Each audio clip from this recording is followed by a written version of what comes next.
काली ना साहू भाऊ जो ब्लॉग वीडियो देखि सारा पर आम घर आउ गाँ लोकंकर रिएक्शन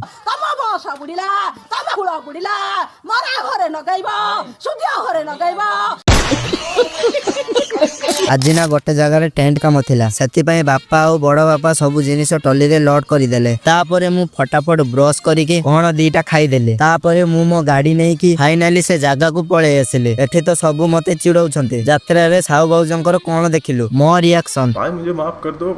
भाई, मेरे मुंह से निकल गई गलती से, आज के बाद कभी किसी को नहीं बोलूंगा भाई। किछि समय टेंट काम चलीला फाइनली टेंट काम अधा ही गला तापरे मु मामू घर को पळे आसिले भोक जोरे लागुतला फ्रिज रु पिठा गाड़ी खाई देली छाड़ो गाधेबा को पळेली तो गाधे के आसी दीपर भोजन करि देली तापरे वीडियो पई सब स्क्रिप्ट लिखि देली बेला ताकू पळे आसिले काम को तो किछि काम बाकी थिला तो ताकू सारी देलु मो वीडियो जदी आपण मानकू भलो लागुथिबो ताहेले मो चैनल को फॉलो सब्सक्राइब करिकि जिवे रहिली जय जगन्नाथ।